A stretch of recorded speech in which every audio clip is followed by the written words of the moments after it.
Welcome to the Genius Factory. Enjoy the video. In this video, I will explain how to change the oil in a Toyota RAV4. First, let's gather our essential tools. You'll need a wrench for the drain plug, an oil filter wrench, and a suitable drain pan. Make sure you have the correct type and amount of new engine oil, typically around 5 quarts, and don't forget a new oil filter and a fresh drain plug gasket for a leak-free seal. Having everything ready makes the process smooth. Now, let's get to draining the old oil. Safely lift and support your Toyota RAV4 using jack stands on a level surface.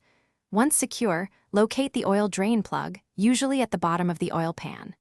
Position your drain pan underneath, then carefully remove the plug. Be prepared for the oil to flow out quickly. Let it drain completely, which might take several minutes, ensuring all the old, dirty oil is removed. With the old oil drained, it's time to replace the filter and plug. Use your oil filter wrench to carefully remove the old filter. Be aware that some residual oil might spill. Before installing the new filter, apply a thin layer of new oil to its rubber gasket. Screw on the new filter hand tight, then give it about a 3/4 turn with the wrench. Finally, replace the drain plug with a new gasket and tighten it firmly, but do not over-tighten.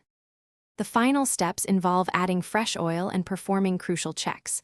Locate your engine's oil fill cap and carefully pour in the recommended amount of new engine oil. Once filled, replace the cap.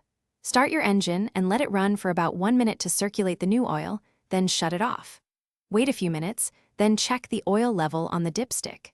Add more oil if necessary to reach the full mark and inspect for any leaks. Thanks for watching. If you found this helpful, don't forget to like and subscribe.